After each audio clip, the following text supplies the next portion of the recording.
स्थानीयों से बातें करेंगे तो बताते हैं आज भी कि मवई नदी में ऐसा बताते हैं कि नदी के सहारे वनगमन हुआ था।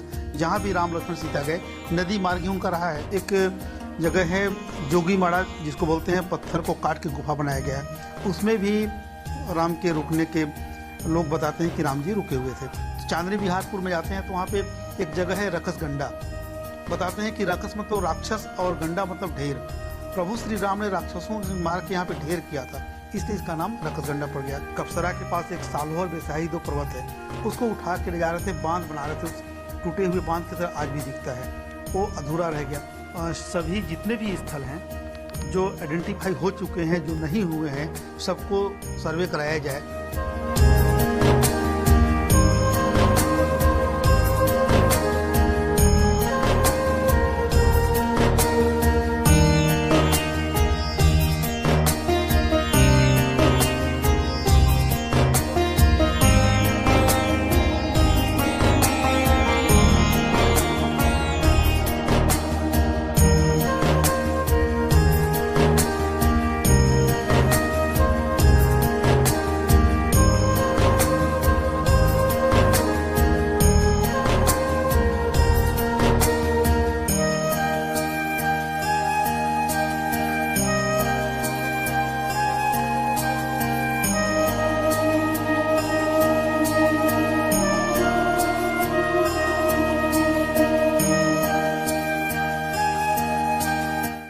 अयोध्या में प्रभु श्री राम आने वाले हैं और हमारे भाग्य जागने वाले हैं, ये जयकारे आज पूरे देश में सुनाई दे रहे हैं। लेकिन सरगुजा के एक शिक्षक हैं जिन्होंने राम की तलाश करीब कई साल पहले शुरू की थी, और यही कारण है उनकी तलाश ऐसी थी कि वो ये बताने के लिए बिल्कुल प्रामाणिक रूप से मौजूद हैं कि करीब 40 से ज्यादा ऐसे स्थान हैं जहां अविभाजित सरगुजा में प्रभु श्री राम के वनगमन को लेकर जो यहाँ पर जो पदचिन्ह हैं या उनके प्रमाण हैं वो नजर आते हैं। अजय कुमार चतुर्वेदी जी फिर से कर लिया। अयोध्या में प्रभु श्री राम आने वाले हैं, हमारे भाग्य जागने वाले हैं, ये जयकारे पूरे देश में सुनाई दे रहे हैं, और ऐसा ही जयकारा सरगुजा में भी गुंजायमान है। एक शिक्षक हैं जिन्होंने सालों पहले प्रभु श्री राम के आने जाने के जो रास्ते हैं उनकी तलाश की, और ऐसे कई प्रमाण मिल रहे हैं जो ये बताते हैं कि सरगुजा जो कि अविभाजित सरगुजा है, वहां पर करीब 40 ऐसे स्थान हैं जहां प्रभु श्री राम ने अपने वनवास के समय में दिन गुजारे थे या उनके वन गमन क्षेत्र के प्रमाण मिलते हैं। अजय कुमार चतुर्वेदी वो शिक्षक हैं, वो हमारे साथ मौजूद हैं। सीधे उनसे बात करते हैं कि उन्होंने राम को ढूंढने की जो इच्छा है वो कैसे उनके मन में आई, और अभी वैसे कितने ऐसे प्रमाण हैं जो ये बताते हैं कि सरगुजा से श्री राम का गहरा नाता रहा है। सबसे पहले IBC 24 में आपका स्वागत है। मैं सभी दर्शकों को भी प्रणाम करता हूं और सबका स्वागत करता हूं। अजय जी, कब से आपने राम की तलाश शुरू की और कैसे मन में आया कि राम को ढूंढा जाए? मैं बहुत पहले मतलब सरगुजा की जब लोगों से मिलता रहा, बातें करता रहा, तो यहाँ के स्थानीय लोग जो बुजुर्ग रहे वो बताते रहे कि यहाँ पे राम आए थे, उस समय इस स्थल पे थे, ये प्रमाण है, इनके गीतों में मिलते थे। और जब मैं भरतपुर जो हरचौका है कोरिया जिले में, वहाँ भी गया तो वहाँ सीतामढ़ी हरचौका जगह में गया तो वहाँ के जो पुजारी वो बताने लगे कि यहाँ राम जी आए थे। मेरे मन में विचार आया कि तो हो सकता है कि केवल एक ही जगह नहीं आए होंगे। और मैं जब ढूंढना शुरू किया तो सरगुजा पूरे अविभाजित जो है वो जसपुर से लेके अपना कोरिया के बीच में 6 जिलों के अंतर्गत लगभग 40 स्पॉट मेरे को अभी तक मिल चुके हैं, जहाँ पे राम के आने के पद चिन्ह प्रमाण गुफाओं में, कंदराओं में, पहाड़ों में आज स्थानीय लोगों की बोलियों में मिल रहे हैं। अच्छा, ये बताइए कि ऐसे क्या क्या प्रमाण मिले या क्या क्या कहानियां मिली?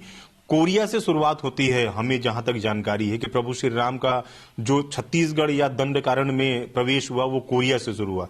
कौन कौन से ऐसे स्थान हैं जहां से प्रभु श्री राम के प्रमाण मिलते हैं और कौन कौन सी कहानियां प्रचलित हैं?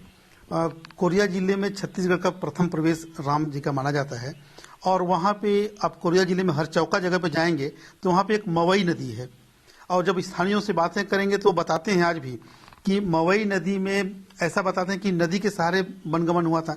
जहाँ भी राम लक्ष्मण सीता गए नदी मार्ग ही उनका रहा है, और मवई नदी के माध्यम से आए तो स्थानीय उस समय स्थानीय लोग माँ आई बोलने लगे। वही माँ आई नदी मवई नदी बन के आज सामने आया है।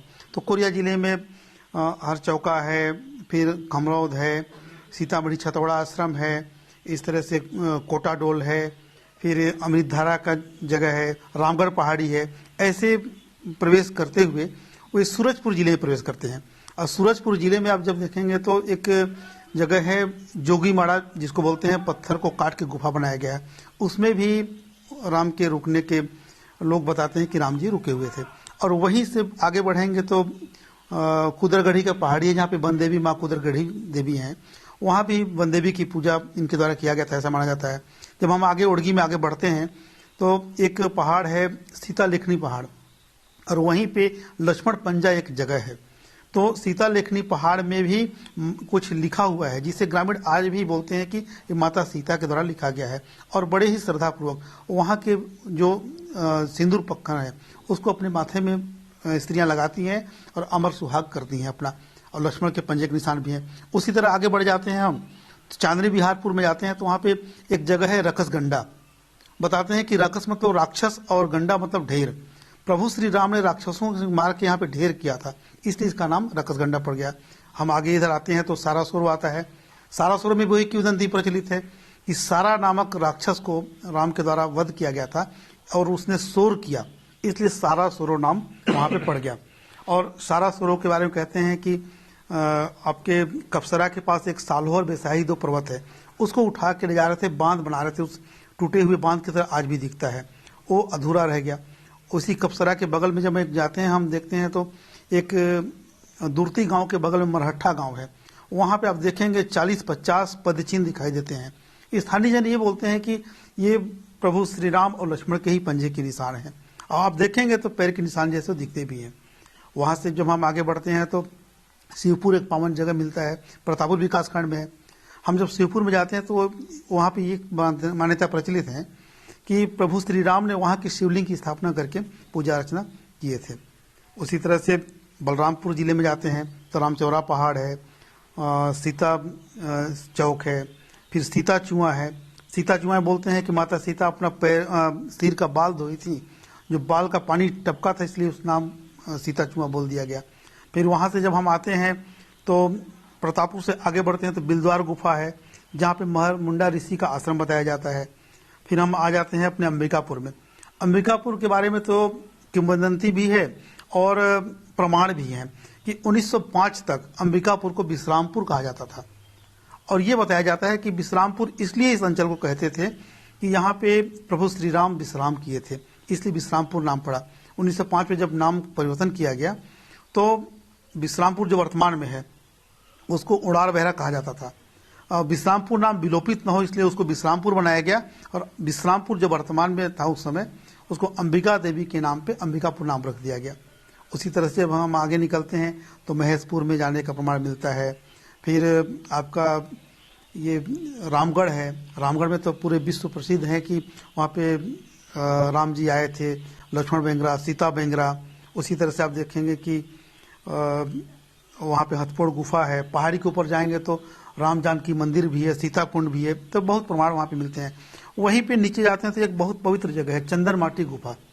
ये बताया जाता है कि राम लक्ष्मण अपने वहाँ पे केस धोए थे और वो चंदन माटी गुफा के नाम से प्रसिद्ध हुआ है। वहाँ से आगे बढ़ गए तो आपका निकल गए मैन पाट पे, जहाँ पे सरभंज गांव आज भी सरभंजा गांव है और सरभंजा जलप्रपात भी है। तो बताते हैं कि वहाँ पे सरभंज ऋषि का आश्रम हुआ करता था, जहाँ पे राम लक्ष्मण उनसे मुलाकात किए थे। फिर उसी में नीचे निकल गए तो महारानीपुर होते हुए आपका सीतापुर होते हुए वो आगे जसपुर जिले में प्रवेश कर गए, जो सरगुजा संभाग का अंतिम पड़ाव उनका रहा। और वहाँ पे एक जगह है बगीचा, आज भी बगीचा जगह आपको मिलेगा। वहाँ पे आज आप जाएंगे तो तुलसी का पौधा आपको बहुत सारा मिलेगा देखने को। और तुलसी के पौधा को बताया जाता है, स्थानीय द्वारा बताया जाता है कि उन पौधों का रोपण माता सीता द्वारा किया गया था और शीत ज्वर से बचाने के लिए वो पौधा का रोपण की थी, इसलिए उसका नाम बगीचा पड़ा और बगीचा नाम प्रसिद्ध हो गया। वहाँ भी रिंगार घाट में लक्ष्मण पंजे का निशान मिलेगा और बहुत सारे वहाँ पे आपको प्रमाण मिलते हैं। तो इस तरह जसपुर में भी 3 जगह मिलते हैं और जसपुर में उनका अंतिम पड़ाव था। फिर वो रायगढ़ तरफ निकल गए और जांजगीर चांपा चले गए। आपने बताया कि करीब 40 ऐसे स्थान थे जहां पर प्रभु श्री राम के वनगमन क्षेत्र के जो प्रमाण हैं वो मिलते हैं, लेकिन जो सरकार की बात करें या प्रशासनिक तौर पे बात करें तो कुछ ही जगहों को वनगमन क्षेत्र में शामिल किया गया है। तो क्या आपकी मांग होगी या आपने अपने स्तर से किस तरह के प्रयास किए और कहां तक सफलता मिली कि जो जगह हैं वो भी वनगमन क्षेत्र में शामिल हो सके? मैं शासन से तो यही चाहूंगा कि सभी जितने भी स्थल हैं जो आइडेंटिफाई हो चुके हैं, जो नहीं हुए हैं, सबको सर्वे कराया जाए और सभी जगहों को शामिल किया जाए और सभी स्थानों को बराबर महत्व दिया जाए। किसी 2, 3, 4 को महत्व न दिया जाए ताकि वह स्थल वहाँ पे माने प्रचारित हो सके। और मैं अपने स्तर से बात करें तो शासकीय तौर पे और अशासकीय तौर पे मैं राष्ट्रीय सेमिनार में अंतर्राष्ट्रीय सेमिनार में प्रेजेंटेशन दे चुका हूँ, इन जगहों को बता चुका हूँ। और मुंबई से एक विश्व मानस कोश एक पुस्तक लेखन किया गया है जिसमें इन जगहों को उल्लेख आपको मिल जाएगा देखने को। आपने अपनी जानकारी में ये भी बात कही है कि जो बोलियां हैं, जो लोकगीत हैं, उनमें राम के नाम और उनके इस इलाके में आने के प्रमाण दिखते हैं। वो किस तरह की भाषाएं हैं, किस तरह के प्रमाण मिलते हैं? हाँ, ये आपने बिल्कुल सही कहा। जितना प्रमाण मुझको स्थलों में या पहाड़ों पे नहीं मिला, उससे ज्यादा प्रमाण सरगुजा के सरगुजिया लोकगीतों में, यहाँ के जातीय लोकगीत हैं जैसे कुड़ुक है, कोड़ाकू है, पंडवानी है, कोरवाई है, बोली है, उनमें भी राम, लक्ष्मण और सीता से संबंधित राम के जन्म से लेकर के राम के विवाह तक का, उनके वन गमन से वन वापसी तक का सारा प्रसंग लोकगीतों में सुनने को मिल जाता है। इनको सुनने से ऐसा लगता है कि निश्चित रूप से भगवान श्री राम इस अंचल में आए और यहाँ के वनवासी जो रहे, आदिवासी भाई लोग रहे, उनके साथ रहे, इसलिए उन्होंने अपने गीतों में उनकी सारी चीजों को शामिल किया है और उनकी यादों को आज बनाए रखे हुए हैं लोग। क्या मांग है आपकी? जैसे पुरातत्व विभाग क्योंकि ये जो इलाके हैं पुरातात्विक रूप से बेहद महत्वपूर्ण है, तो किस तरह से प्रयास होने चाहिए?